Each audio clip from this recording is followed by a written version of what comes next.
তোমাদের দাদা বলল, গিন্নি শীত তো এবারে বিদায় নেওয়ার পালা, অনেক রকম তো পিঠে বানিয়েছো, পিঠে পায়েস তো করে খাওয়া হয়েছে, এখনও কিন্তু একটা পিঠে খেতে বাকি আছে, যেটা কিন্তু এখনও তুমি বানাই। তো এখানটা আমি 4 ঘন্টা আগে বিউলির ডাল ভিজিয়ে রেখেছিলাম। বিউলির ডালটা দেখো ভালো মতন ভিজে গেছে, তোমরা চাইলে রাতেও ভিজাতে পারো।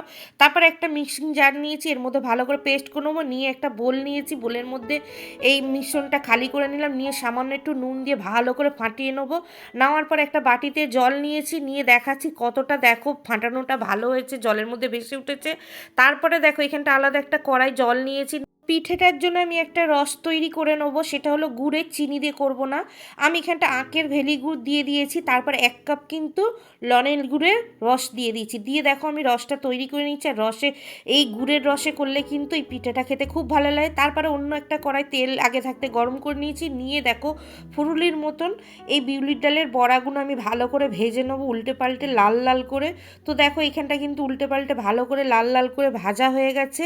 দিয়ে একইভাবে কিন্তু আবার বাদবাকি এই ফুরুলির মতন দিয়ে আমি এই পিঠেগুলো ভালো করে ভেজে নেবো। তা এইগুলোও কিন্তু নেড়ে চেড়ে লাল লাল করে ভালো করে ভেজে নিচ্ছি। আর নেওয়ার পরে কিন্তু গরম গরম রসের মধ্যে কিন্তু আমি এই বড়াগুলো চুবিয়ে দিচ্ছি। আর গরম গরম দিলে কিন্তু তবেই কিন্তু রসটা ঢুকবে। তোমরা রসের কালারটাও দেখতে পাচ্ছ, চিনির থেকে কিন্তু গুড়ের রসে করলে কিন্তু খুব সুন্দর হয়। তারপরে কিন্তু এই রস বড়াগুলো আমি 2 থেকে 3 ঘন্টা ভিজিয়ে ঢাকনা চাপা দিয়ে রেখে দেবো রসের মধ্যে। তারপরে দেখো 3 ঘন্টা পরে একটা পাত্র নিয়েছি, রসবড়াগুলো কিন্তু একদম রসে টইটুম্বুর হয়ে গেছে, দেখো মিষ্টির মতন কিন্তু ফুলে উঠেছে। তারপরে আমি সেই পাত্রটা নিয়ে পরিবেশন করার জন্য নামিয়ে নিয়েছি। তোমরা দেখেই বুঝতে পারছো কতটা রস ঢুকেছে। তোমাদেরকে একটা কেটে দেখাচ্ছি একটা দুটো, যে ভেতরটা কতটা রস ঢুকেছে আর কত পারফেক্ট আর কতটা নরম হয়েছে। তোমরা দেখো ভেতরে কিন্তু রস ঢুকে ভর্তি, ভেতরে জালিদারটাও কত সুন্দর হয়েছে, জালি জালি ভাব হচ্ছে আর নরম তুল তুলে। তোমাদেরকে দেখাচ্ছি, হাত দিয়েও দেখাচ্ছি, চামচ দিয়ে কেটে দেখাচ্ছি, যে হাত দিয়ে ধরলেই কিন্তু ভেঙে যাচ্ছে। আর সত্যি বন্ধুরা, চিনি দিয়ে তো রসবড়া করে খেয়েছো, চিনির রস করে। একবার যদি এরম গুড় দিয়ে, ললেন গুড় দিয়ে কি নতুন গুড়ের রস দিয়ে যদি এরকম করে যদি রসবড়া বানিয়ে খাও, খেতে কিন্তু দুর্দান্ত লাগে।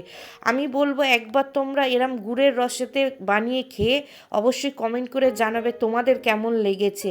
তো বন্ধুরা, রসবড়া তো অনেকে অনেক রকমভাবে খাও, একবার এইভাবে বানিয়ে খেয়ে দেখবে, আশা করি তোমাদের খুব ভালো লাগবে। বন্ধুরা, পিঠেগুলোতে দেখতেই পেলে একদম রসে টইটুম্বুর রসগোল্লার মতন। আর এই সবাই খেয়ে বললো যেন নতুন গুড়ের রসগোল্লা খাচ্ছি। পিঠে কিন্তু বাসি করে খেতে বেশি ভালো লাগে। তো বন্ধুরা, দেখতেই পেলে রেসিপিটা কত সুন্দর হয়েছে। যদি রেসিপিটা ভালো লাগে লাইক কমেন্ট শেয়ার করে দিও, সাবস্ক্রাইব করে দিও।